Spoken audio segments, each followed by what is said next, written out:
One challenge. One decision. And just like that, a player's entire World Cup is over. Not because his team lost. Not because he got injured. Not because of anything that happened on a pitch during a match that was being played fairly.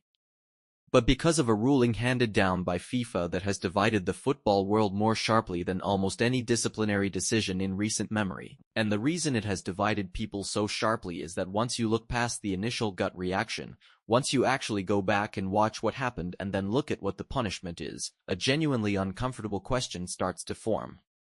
A question that goes right to the heart of how football's governing body uses its disciplinary power, who it uses it on, and whether the standard it applies changes depending on who is in the crosshairs. His name is Asim Medabo. And the moment that ended his World Cup is one you almost certainly remember, whether you want to or not. Canada versus Qatar in Vancouver. Canada cruising to what would become their first ever World Cup victory, a 6-0 demolition that had the home crowd inside the stadium and watching across the country experiencing something they had waited generations for.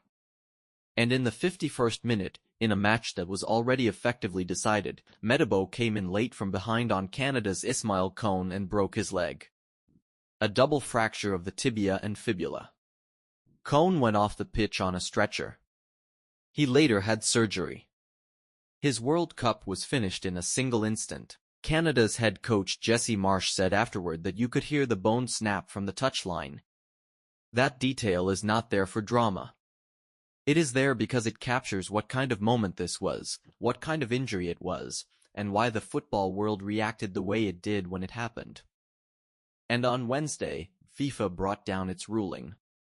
A 5-match ban for Medabo. Qatar are already eliminated from the tournament. Which means that 5 matches stretches far beyond anything remaining in this World Cup for the Qatari squad. Which means that in every practical sense, this single decision from FIFA's disciplinary committee has ended Asim Medabo's 2026 World Cup completely, with the remainder of the ban now hanging over games that have nothing to do with this tournament at all. He is done. Gone. Ruled out. And that is where the story should end, if FIFA's decision was as clean and as straightforward as the headline makes it look. But it is not. And the reason it is not is what I want to walk you through today, because if you only heard the headline and moved on, you missed the part that actually matters. Before I get into what is wrong with this decision and why it has split people who understand football discipline right down the middle, I want to be clear about one thing. There is a gut reaction to this story that is entirely understandable and I am not going to dismiss it. A player broke another player's leg. A man who was playing in his first World Cup, representing his country on the biggest stage of the sport, left that stadium on a stretcher and went into surgery while the match continued around his teammates. If your first reaction was that the player responsible should face serious consequences, that reaction is human and it is fair. Hold that reaction, because it matters. And I am going to come back to it. But also hold what I am about to show you, because the two things together are what make this situation genuinely complicated, and genuinely important, and genuinely revealing about how FIFA makes these decisions and what it is actually punishing when it does.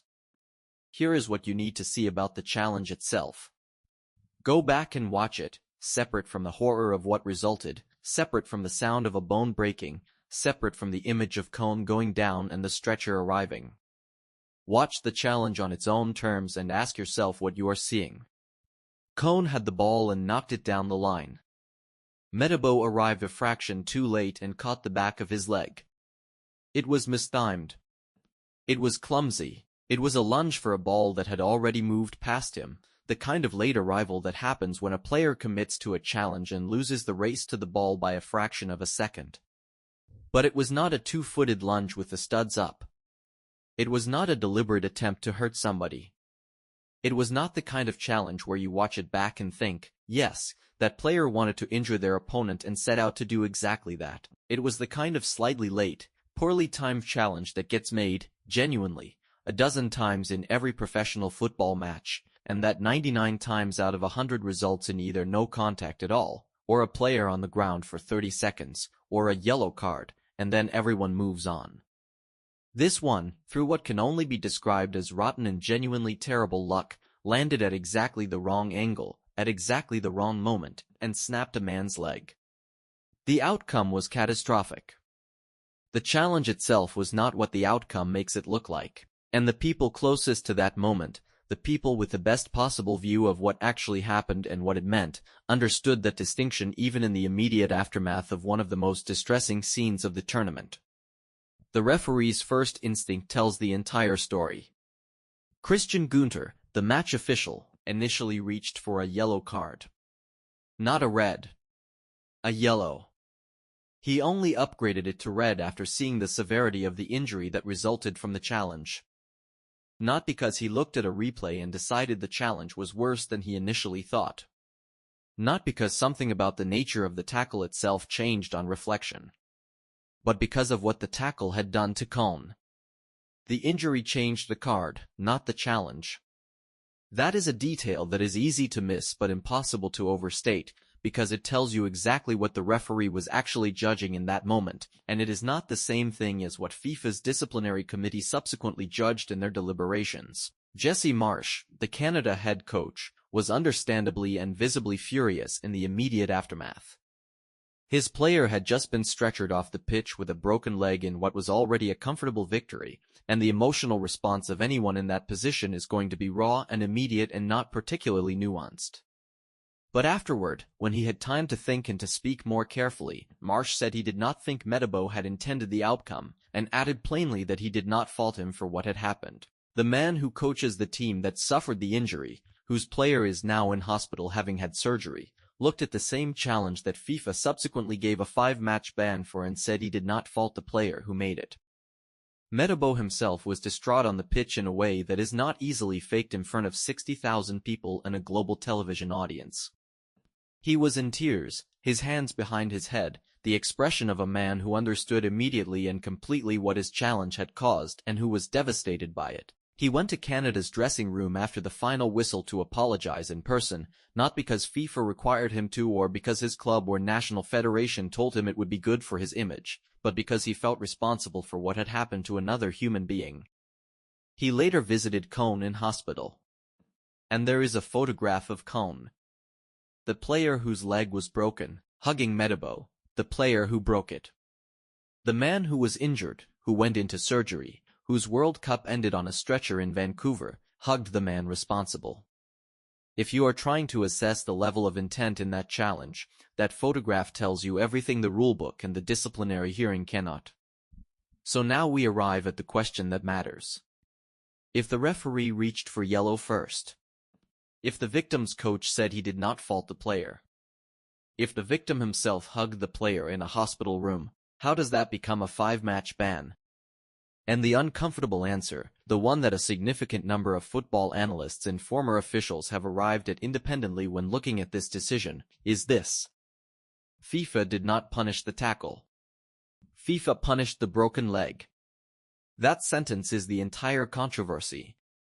The severity of the suspension appears to be based primarily, perhaps almost entirely, on how devastating the injury turned out to be, not on how reckless or intentional or malicious the challenge itself actually was. And that is a genuinely dangerous way to run a disciplinary system, because in football, the outcome of a tackle is frequently, almost randomly, a matter of luck. The exact same challenge, the same speed, the same angle, the same lateness, the same recklessness, if recklessness is the right word for it, can in one instance leave a player on the grass for 30 seconds and back on his feet for the next phase of play, and in another instance result in a double fracture requiring surgery and months of rehabilitation. The physics of how a human leg responds to contact at a particular angle are not something a player can predict or control in the fraction of a second they have to make a challenge. If you punish the intent and the recklessness of a challenge, you are making a judgment about the player's actions and their culpability for those actions. If you punish the result, you are making a judgment about their luck. Those are not the same thing. And a disciplinary system that conflates them is not administering justice. It is administering optics. The proof that this is exactly what happened is sitting right there in the same tournament, in a game played just days after FIFA handed down Metabo's ban. Brazil's Gabriel Danilo went into a challenge on Scotland's Kieran Tierney that by any visual assessment was at least as reckless as what Metabo did, if not more so. Shin height, mistimed, the kind of challenge that makes you wince when you see it in real time. The difference was that Tierney got up. No serious injury, no stretcher, no surgery. Tierney was back on his feet and playing within moments. The punishment for Danilo's challenge was a yellow card. That is it. A yellow card. The same category of challenge, on any objective viewing, as the one that earned Metabo a 5-match ban. The only variable that changed between the two situations was whether the player who was fouled ended up getting seriously hurt. FIFA handed down completely different punishments for substantively similar challenges based on an outcome that neither player could have predicted or controlled. That is not consistency. That is the definition of punishing luck. Now here is the dimension of this that genuinely compounds the injustice, and it requires talking about something that FIFA clearly prefers not to have discussed too loudly, which is its own track record on bans and its own stated reasons for the flexibility it has shown in other situations. Cristiano Ronaldo received a red card against Ireland in World Cup qualifying and technically should have been suspended for the opening games of this tournament. He was not. Argentina's Nicolas Otamendi was sent off in his final qualifying match and should have served a ban that would have kept him out of Argentina's first game at this World Cup. FIFA waived it. Ecuador's Moises Caicedo was in a similar position from his qualifying campaign. FIFA waived his ban too. And the reason FIFA gave for this flexibility in those cases, the stated justification for departing from the standard application of the rules, was that every team should be able to compete with their strongest possible squad on the biggest stage of men's international football. That was the principle FIFA articulated. That was the value they said they were upholding when they decided that bans carried over from qualifying should not apply in the tournament itself, that the spectacle and the integrity of the competition were better served by letting everyone take to the field with their best players available. Apply that principle to Asim Metabo and see what you get. Metabo plays for Qatar. Qatar are already eliminated. His ban, even if it were 2 games instead of 5, cannot possibly affect any match involving a team that has genuine implications for the later rounds of this World Cup. He is not a marquee name. He is not the kind of player whose absence would affect the tournament's most commercially valuable fixtures. He is a player who committed a bad foul in a match between 2 already eliminated teams, and FIFA has decided that in his case, there is no flexibility, no leniency, no consideration of the principles they cited when they were waiving bans for superstars and major nations.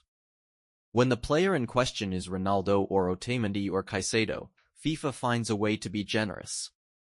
When the player in question is Metabo, FIFA finds a way to make an example, and the only coherent explanation for why the same organization applies the same rules so differently in cases that are structurally similar is that FIFA is not applying principles at all.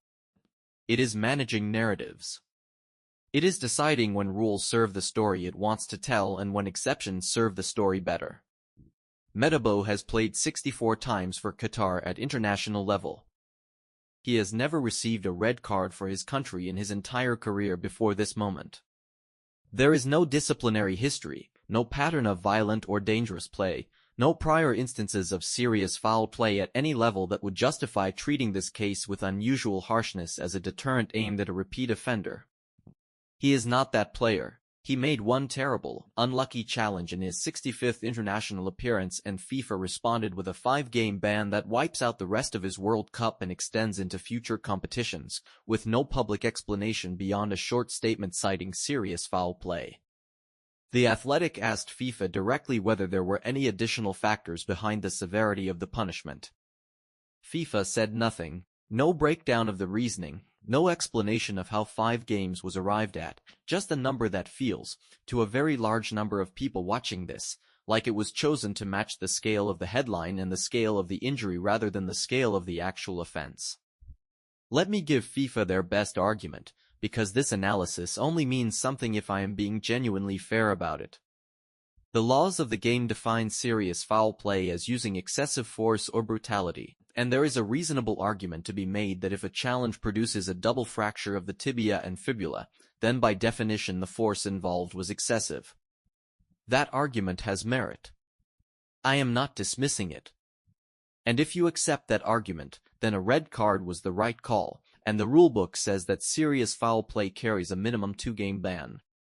Maybe you add a game to that minimum to signal that challenges with this kind of consequence will be treated seriously. 3 games, perhaps even 4 if you want to make a point, is a defensible position for a challenge that broke a man's leg, even if there was no malice in it. But 5 games, handed down without any public explanation, by an organization that has been visibly and demonstrably inconsistent in how it applies bans in this same tournament, to a player with no history of dangerous play, who apologized, who visited the hospital, who was forgiven by the person he injured, and whose victim's own coach said he did not fault him, that is not justice calibrated to the offense. That is a number chosen for its opaqueness and its finality, a number large enough to satisfy the reaction to the headline without being small enough to invite the comparison to Danilo's yellow card that it absolutely deserves. Qatar can appeal this decision, and a meaningful number of people who have analyzed this case are hoping they do, and hoping that the appeal process produces a reduction that is more consistent with the actual nature of the challenge and with how comparable situations have been handled elsewhere in this tournament. But as it stands today, FIFA has done the one thing that any fair and credible disciplinary system should be most careful to avoid. It has punished the outcome instead of the act. It has treated 2 substantively similar challenges with wildly different consequences based entirely on how badly one of them went wrong. It has applied a principle of flexibility generously when the player in question is someone whose absence would hurt the tournament's commercial appeal, and applied the same rules with maximum rigidity when the player in question is someone whose case can be used to signal toughness without costing FIFA anything that it cares about. A broken leg is a terrible thing. A young player having his World Cup ended on a stretcher is a terrible thing. The grief and distress that Asim Medibo clearly felt, and clearly continues to feel, about what his challenge caused is real, and it is not nothing. But a disciplinary system that punishes the broken leg rather than the tackle that caused it is not protecting players. It is performing the appearance of protection while making decisions based on outcomes rather than actions, and on commercial logic rather than consistent principle. The question I want you to sit with after this is not whether what happened to Cohn was terrible, because it was. The question is whether the punishment handed down to Medibo matches the challenge he made, matches the standard applied to comparable situations in this same competition, and reflects a principle that FIFA is willing to apply consistently regardless of who is involved. Because if the answer to any of those 3 questions is no, then what FIFA has done here is not justice. It is optics. And a governing body that cannot tell the difference between the two, or that chooses not to, is one that deserves every uncomfortable question being asked about it right now. Tell me what you think below, and if you want analysis of the decisions that the big coverage won't touch, you know where the subscribe button is.